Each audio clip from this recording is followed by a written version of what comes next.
Nah, bro. This is the point where everybody in the dorm is like, you know what I'm saying? Because, and like I said, I got to throw this out there because it's never nothing where I'm ever saying I want to, just see something happen to somebody or nothing like that. But, bro, for this to be a level 5 high security prison where a lot of people don't make it out alive,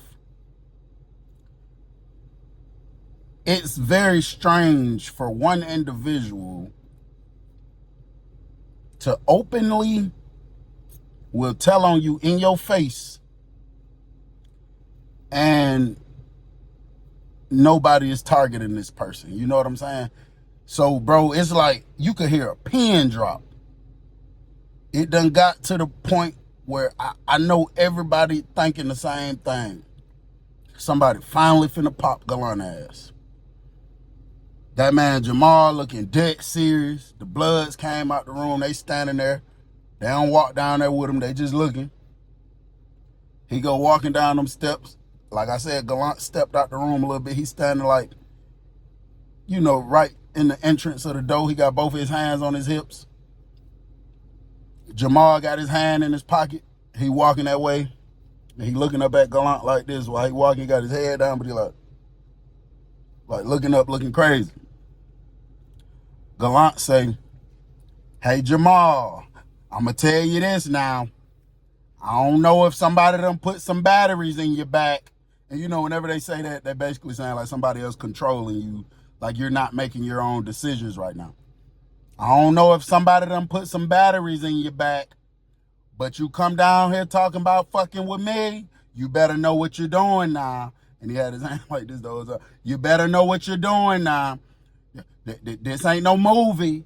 This ain't no movie. If them boys done talked you into trying to come down here," and then one of the Bloods was like, "Ain't nobody talking him into doing that," just trying to save face. He said, "This ain't no motherfucking movie that you done seen on that television now. You hear me, Jamal?" Jamal still walking across the floor. He said, "You ain't no actor, and this ain't no motherfucking movie now. Now, I'm a grown man. I've been in prison for a long time now. Y'all boys run around here calling me a snitch all you motherfucking want to, but I ain't finna let nobody do nothing to me now. Here, you hear me now? This ain't no movie, Jamal. You come down here fucking with me, you better know what you doing now." Jamal ain't saying that. He's still walking down there. So Joe Dirt look at me. He was like, "Folks, Deputy Warden Gullant's finally finna get his ass busted, G." So I don't say nothing. I'm just still looking. That boy Jamal went walking down them steps, past that shower, past my room. Deputy Warden Gullant turned to him. He said, "Hey, now." He pushed his glasses up. He said, "Jamal, you don't know who you fucking with. You don't know. You don't know. You don't know.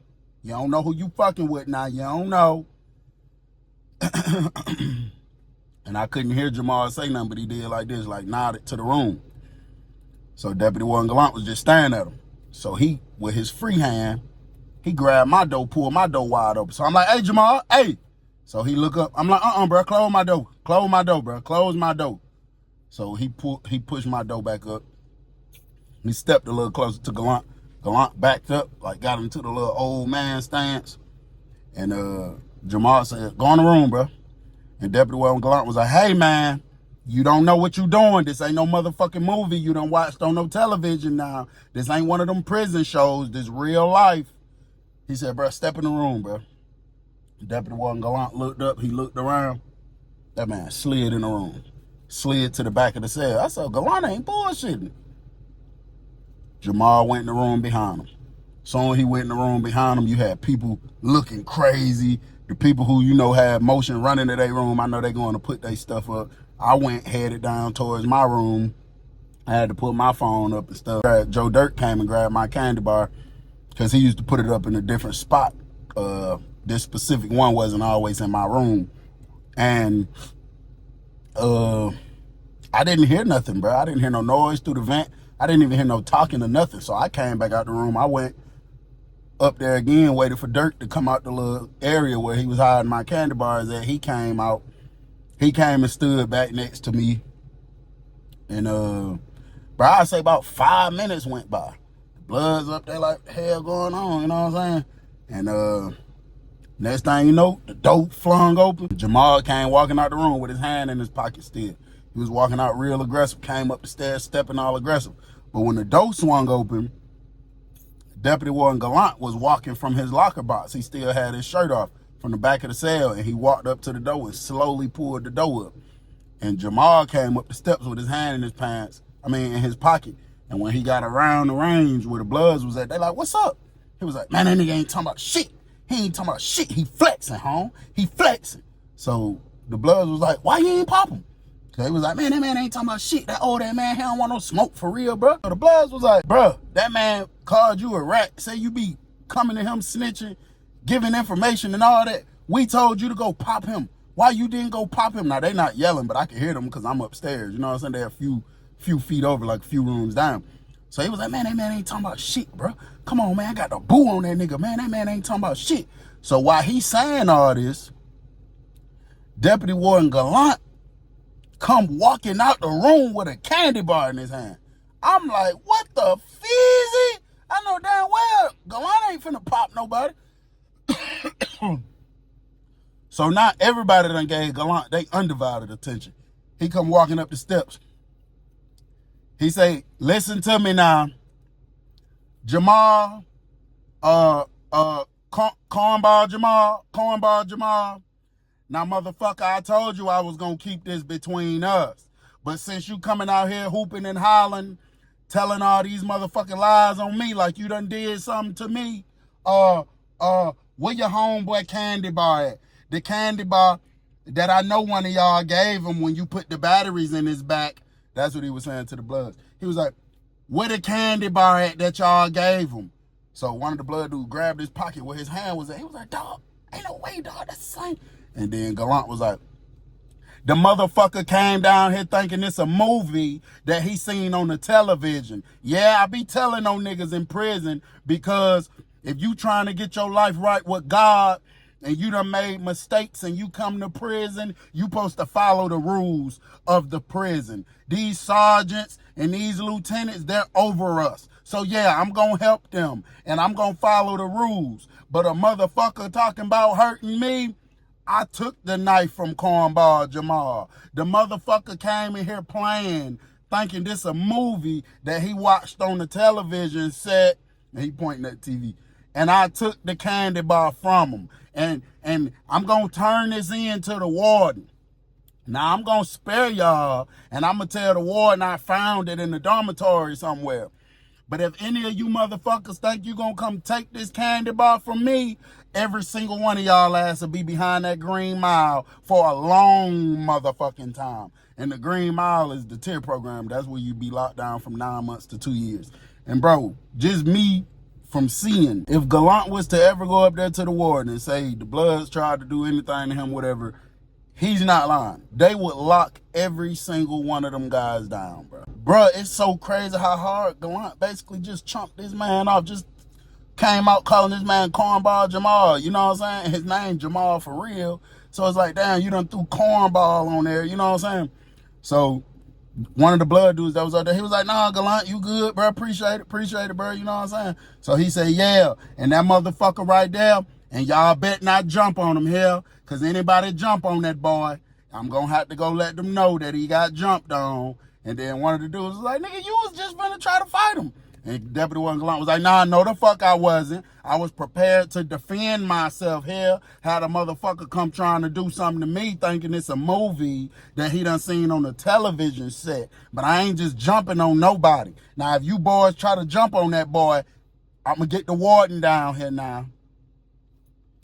They went in the room. They was in the room for a few minutes. They came back out the room.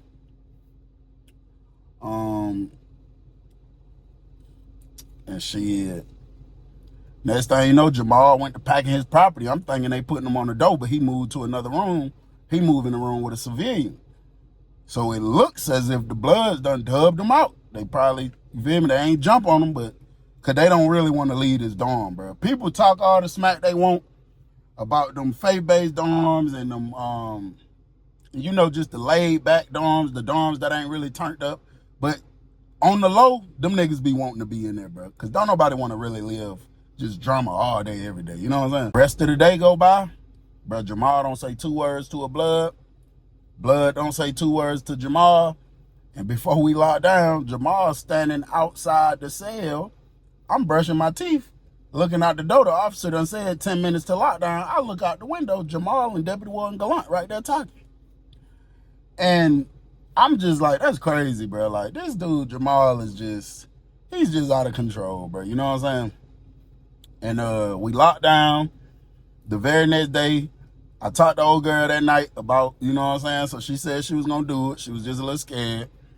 So I had it set up. The next day was a busy day because, like I said, they was going to have 2,000 cheeseburgers that we had to put together. So it would be easy for me to hide something real quick if I needed to, if my spot got hot or something, you know what I'm saying? So we go out to detail that morning.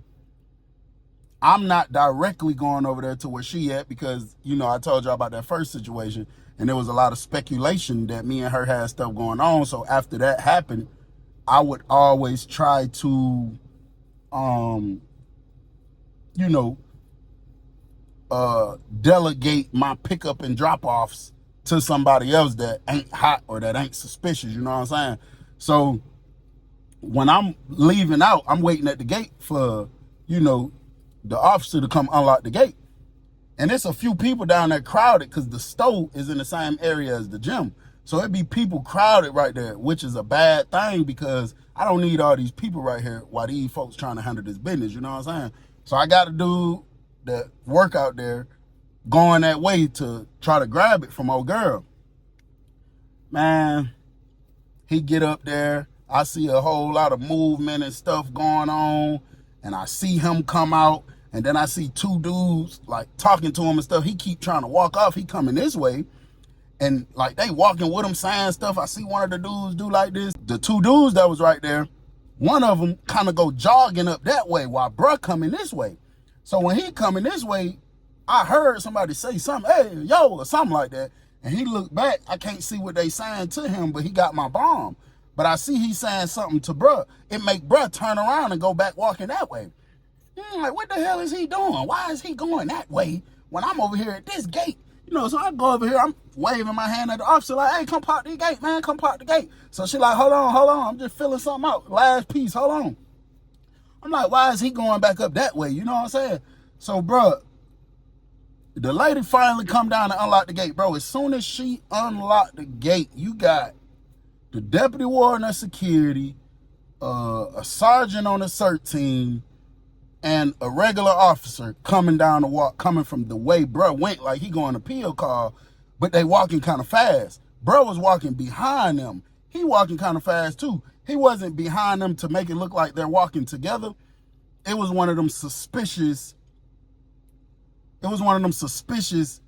I just told them something and I'm lingering back a little bit, but really, you know what I'm saying? It looked very strange. Now my heart go to beating, bro. I'm like, damn, my whole pack finna get popped. I'm thinking they finna push straight up on bro who got the pack. Like, you feel me? He just told them something like that. So when bro who got the pack see them, now he's slowly walking this way, but he got to move slow because if they just got some information on somebody, they'll stop everybody. They'll stop all movement. You know what I'm saying? Bro, so as I'm going down the walk, so as me and Galant going down the walk, you got them 3, so Galant walking like, yeah, these stupid motherfuckers done did something. So, bro, they go walking this way. I'm thinking they finna run down on bro. They bust a right and go up there to the gym. Man, my heart definitely dropped. Now, I was happy, but I was mad at the same time. I was happy because bro who got my pack is still walking directly to me. But why is y'all going in there where the pack originally came from? You know what I'm saying? Bro, so we going, walking down there. So, and it was so sad, bro, because I didn't want to grab the pack in front of Galant. I know he's going to tell on me. But at this point, I have to get it, bro. I have to. But I was just intending on passing it off real quick. So, bro who was walking behind him, he finally stopped with the other dude. I couldn't really make out who he was. I really couldn't even make out who bro was because it was kind of dark. But I could just tell he's a goofy that be out trying to be in everybody's video. So they slightly go to walking up this way a little bit. Bro, do you know, as soon as bro get to me, he like, what you want me to do, CBL? What you want me to do? I'm like, bro, you feel me? Deputy Warden Gullant go to walking a little faster with his cart. So I'm like, fuck it. I grab it real quick. I had a little pocket made in the front part on the inside of my pants. I stuff it in there real quick. Deputy Warden Gullant didn't see, thank goodness. Bro, they come walking out the gym with the girl, bro. She looking crazy. I'm like, ain't no way, bro. Ain't no way. So bro had to go up there on some hating stuff, and you feel me, told them. So I asked bro, who gave me the pack, I'm like, what the hell they had going on? He was like, man, them nigga had too much going on, bro. Nigga all in the nigga video talking about what I got going on. Then he seen shouting with the bomb, but the way I weaved it, it looked like she still had it and that she couldn't pass it off to me yet. He said, man, that man had to go out there and tell them folks that, bro. So I guess when they came out with her, the other gym lady made everybody leave out the gym who was in there. So soon as we get around that way, two of these little young dudes that they don't go. They gonna pop whoever, whenever, on site. They'll do it in front of the warden. They don't care. But I was so mad, bro. I was so mad that, and you know, nigga ain't perfect. It is what it is. But I was so mad that, you know, because I don't know what happened. I don't know what they're going to do with her. I don't know. But the fact that that just happened like that, and I know you just ran up there and did that, bro, I told little bro them, I said, bro, they come over there, they're like, what's up, what's up? I'm like, you got your candy bar on you? He like, of course, come on, bro. Other one like, of course, come on, man, we don't leave out the dorm without a candy bar. I said, bro, both of them niggas right there on that walk. Soon the warden them pass through that gate, man, go flip both of them niggas. I'm gonna give y'all a zip, bro. Real talk. They go to jogging up the walk. Now, by that point, Deputy Warden Gullant had heard me. So I didn't even care, bro. I didn't even care. Because if she finna lose her job, possibly go to jail, depending on what they know, it is what it is. I'll go to the hole for getting a nigga stabbed. It is what it is. But when they went to jogging up there, the warden was just taking old girl through the gate. Deputy Warden Gullant was like, now, Bill, you gonna fuck around and fuck up your job now. Now, you know, I don't, the boy's some bullshit, but I still don't want to see nothing happen to him now. You know, I told you I was real good friends with his mama. I said, who? He said, Jamal, cornball Jamal ass. He said, I was going to beat his motherfucking ass, but I don't want to see him get stabbed up. I said, that ain't cornball Jamal. He said, not the one that went up the pill car, but that other one standing right there with him is. I said, that's Jamal? He said, yeah.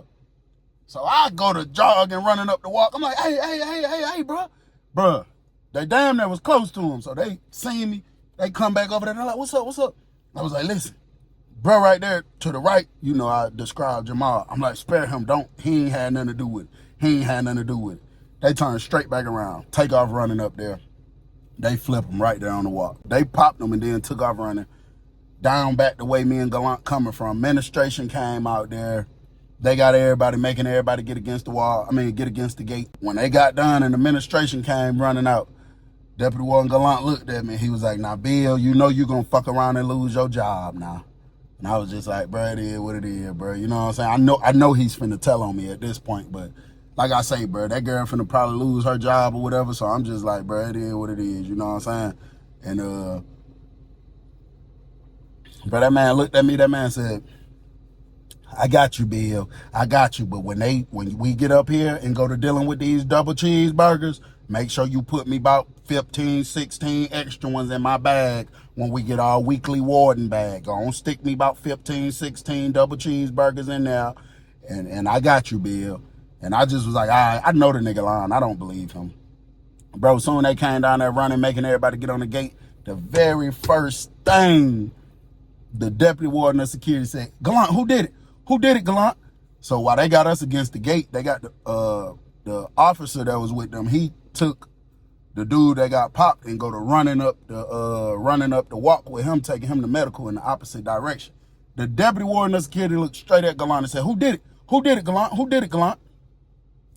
And man, Galant said, Warden, it was one of them damn boys came around, looked like they came from G Building, did that. They had a white towel wrapped around their face and they took off running back that way. And bro, the two dudes who did it wasn't even in G Building, bro. I was like, ain't no way this nigga just looked out for me, bro. The warden got on the radio ASAP. He was like, G Building, lock G Building down. We on the way. And he just patted all of us down. He didn't pat me and Galant down. He patted everybody else down. They let us walk up through the up front. They went and towed G building apart, found a knife or two, whatever.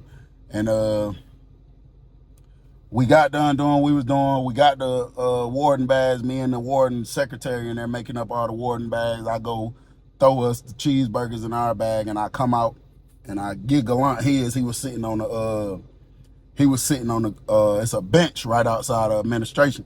And I handed him his, and I went back in because I had to like sweep up one more little thing. And right when I was finishing, getting ready to walk out, it was still some left, but it was so much in there, bro. The bag only so big. And I was hitting the lights and stuff, and the lady hit the thing. She was like, "Galant, won't you?" So she popped the door. I came out. I stuck my head out. I'm like, "What's up, Galant?" And he was like, "Oh, you don't know who you fucking with, do it. You don't know. You don't know." So I started laughing. I'm like, "What the hell you talk about?" And that man came closer to that thing. He said, "Now, Bill, I told your little motherfucking ass, put me about 15, 16 double cheeseburgers in here now." And I damn sure forgot, because I really had threw him like 5 or 6 in there. I was like, "Give me the bag, bro." And I ran back in there, and man, I loaded this. It was probably about 30 left. I know they was going to end up throwing them away anyway. I really just had a lot on my mind. And man, I loaded his up. I threw about the last 30 of them in his bag. His bag, he couldn't even close it no more. It was busting out. And I came out and gave it to him. He gonna look at it. He gonna say, "All right now, Bill." And he gave me some dap. I said, "All right, Galant." And we went walking back to the dorm. And Galant was like, "I appreciate you, Bill. Because even though Cornball Jamal some bullshit, that's still my little buddy. That's still my little buddy. And I'm glad I got his motherfucking ass dubbed out of that blood mess. Because he don't need to be a part of that. He don't even know what that lifestyle come with. He don't know. He don't know." And bro, that's where the Cornball Jamal came from. That's how Deputy Warden Gullant got Jamal dubbed out and looked out for me all at the same time. But at the end of the day, it's best to never be in a position like that where you're in any form of incarceration, county jail, prison, juvenile, none of that type of stuff, because at the end of the day, no matter how funny this Galant character seems, he's a real person that's serving life without the possibility of parole. And the point I'm making is one poor decision can have you in that same position. So do the right thing, make money, not excuses. It's your boy Bill, I'm gone.